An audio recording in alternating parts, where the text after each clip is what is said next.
Hello, I'm Argen, and this is a introduction into heat equation. So the equation itself is very simple. It has the following form in mathematics. You see the partial derivative of function f with respect to time, and it's equal to this operator called Laplacian on the same function. So think of the function f as if we're talking about the heat, think of it as a temperature, and it has two arguments, right? One is the point in space. It could be, well, since we are in the real world, it's a three-dimensional space usually, although we can look at the simpler case where, for instance, if we look at just a rod, then it would be one dimension, just maybe coordinate x. But in general, in physics, for instance, this is a three-dimensional coordinate, x, y, z, right? Cartesian, for instance. By the way, it doesn't actually have to be exactly, it doesn't always have to be Cartesian, so it can be anything else, but in this introduction, we will just assume normal, ordinary space coordinates, Cartesians. Right, so what is this Laplacian operator? So let's take a look at it in, again, Cartesian coordinates. So in our usual x, y, z, right, width, depth, height, you can think of it. So these are the second order partial derivatives and just the sum of them. Very easy, right? So this equation, heat equation, in physics has a slightly different form. So in physics, what we do, as a former physicist, I'll say we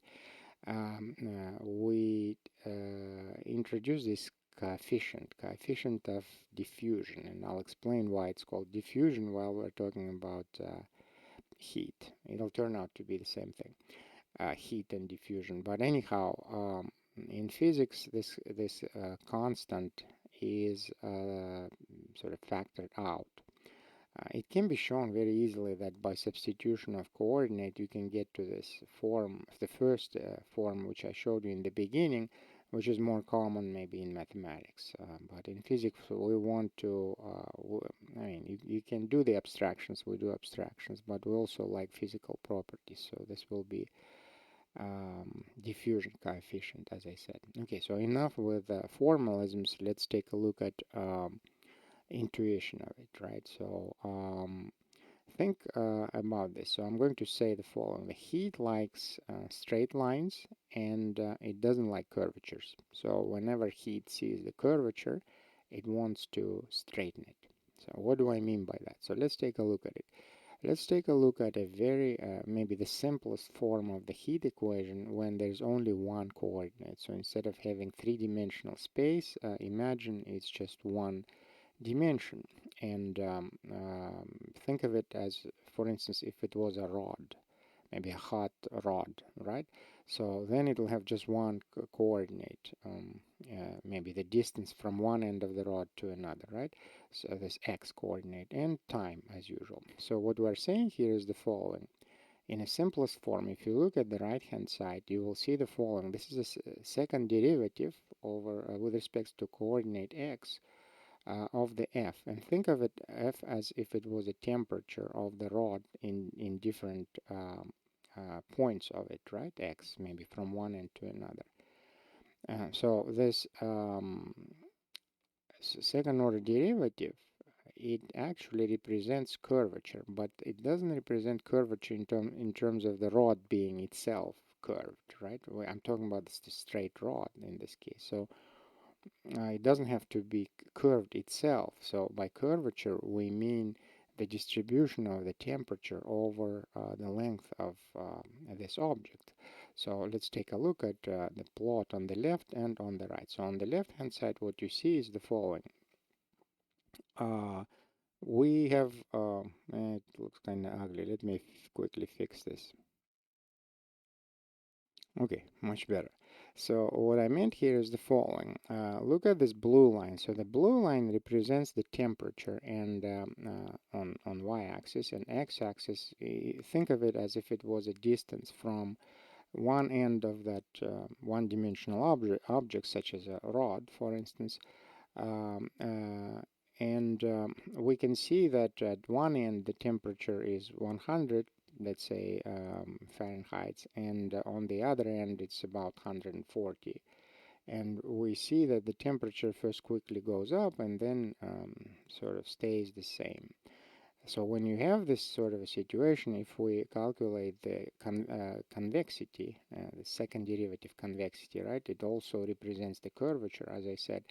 This is a concave curve, all right? So concave meaning, someone told me the easiest way to remember that what is concave and what is convex is by looking at the shape. So if it looks like a cave, then it's concave, and it's a silly way association to remember it. But this is a concave curve, and the curvature or convexity is negative. So how do we know the convexity is negative? Because see, the slope is first high and then it's flat, right? So first it's positive and then flat. So it must be that the second derivative is negative, so that the first derivative goes from positive to 0. So that's how we know it's a negative curvature. And now what's interesting, take a look at this. This negative second derivative tells us that the right hand side is negative, which means look at the left hand side. Now left hand side tells you how quickly the temperature at point X changes with time. And first of all, it's negative, which means the temperature is going down. Look at this at this point, right? So it's going down. So it like I said, the heat doesn't like the curvature, so it wants this curvature to go down, so that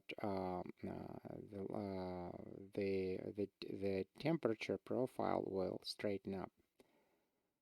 But the second thing is the following: because the curvature is bigger, what is going on here is that this coefficient C tells us how fast it will go down, how fast it will decrease.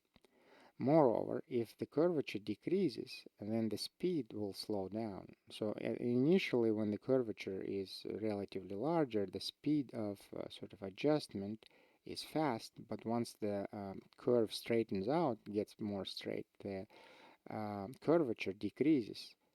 It decreases in magnitude, so it becomes less negative, and in magnitude it's smaller, so the speed of adjustment slows down. So these are the interesting features of this equation, and I can quickly show you the demo. Let me bring this up. So here's the curve I was showing, right? So you will have this Excel to play with if you want, but this is what's going on, what I wanted to say. So initially, the curvature, you see the curvature is minus 20.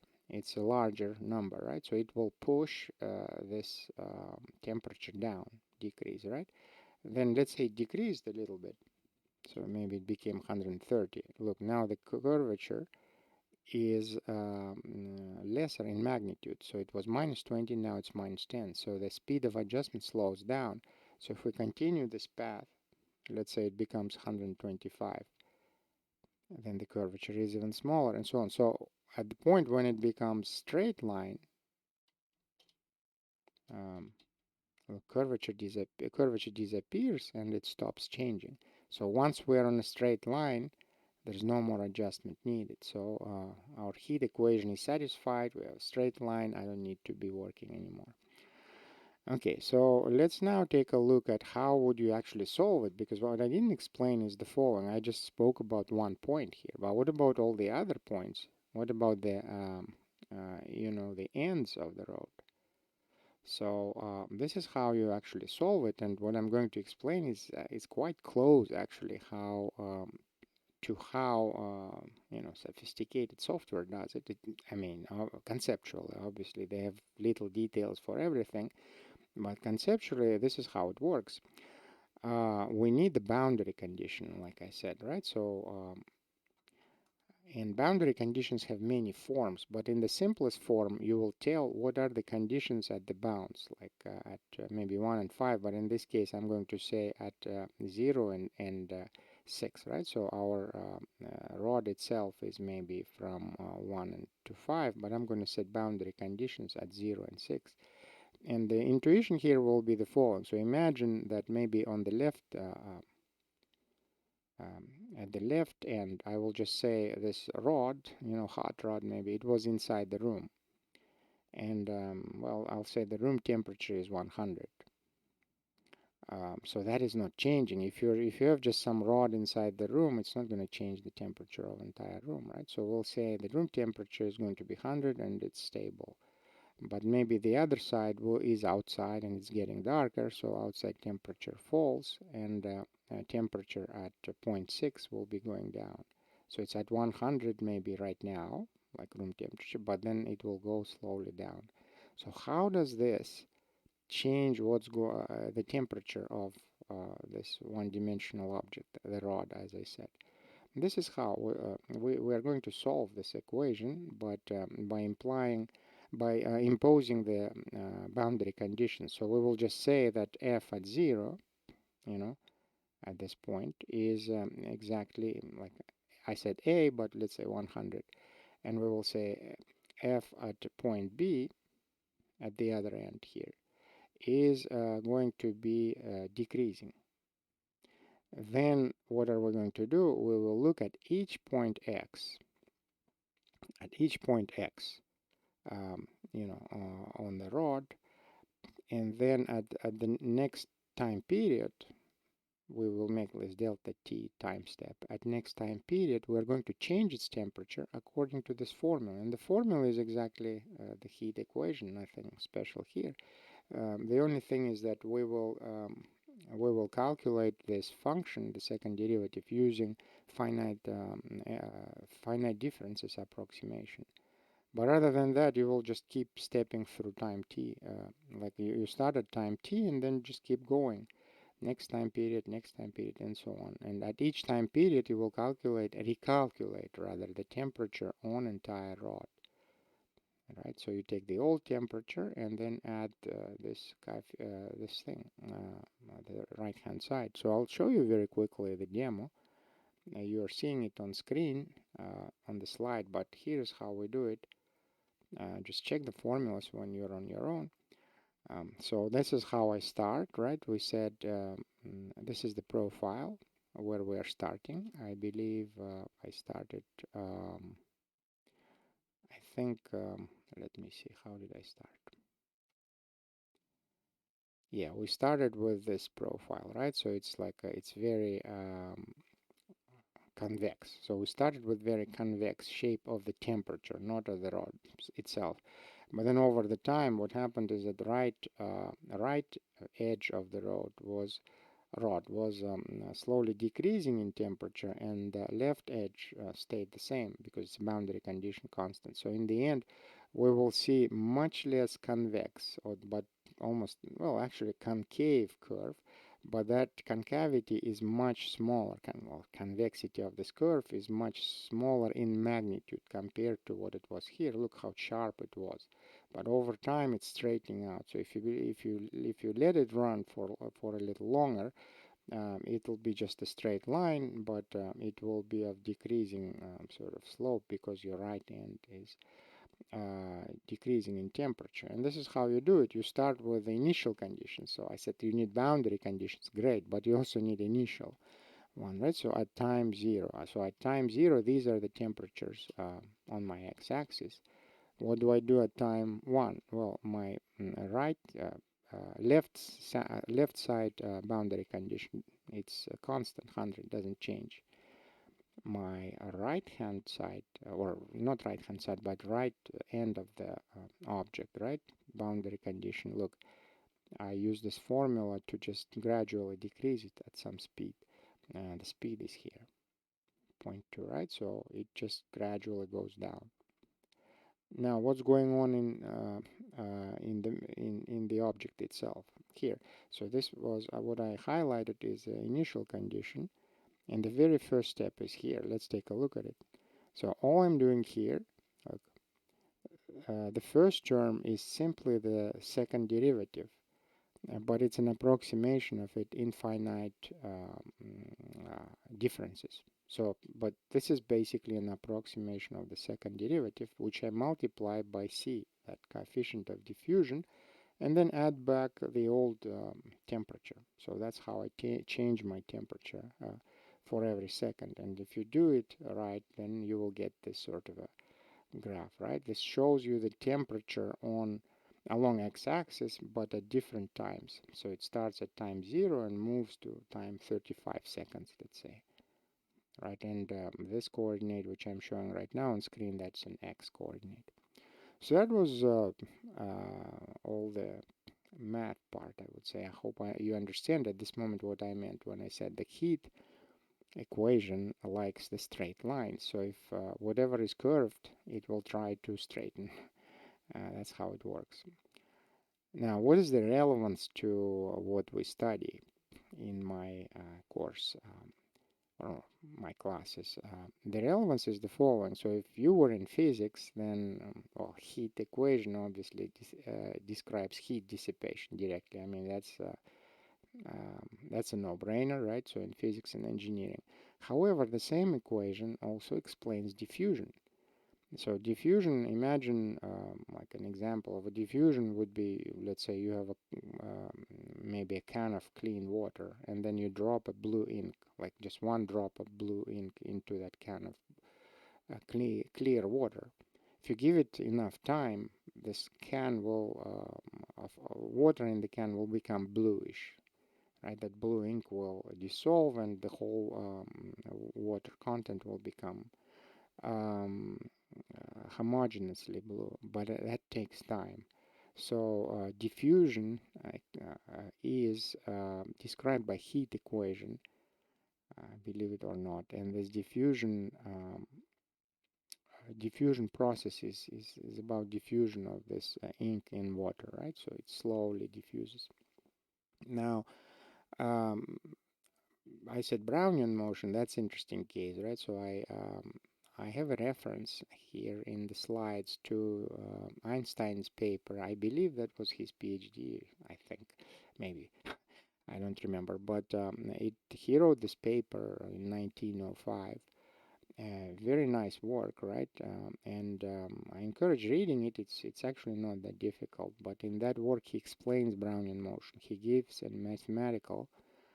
um, mathematical description of the problem. Basically, he explains why Brownian motion behaves the way it was observed, and he makes the linkage to the diffusion, which was already known in physics by that time, and Brownian motion was relatively new, I would say, newly sort of described phenomenon, and when it was linked to diffusion, it was linked to atomic physics, it became a very interesting and important subject in physics. So in the equation, heat equation here, when applied to Brownian motion, then this F function becomes the number of particles per unit of volume.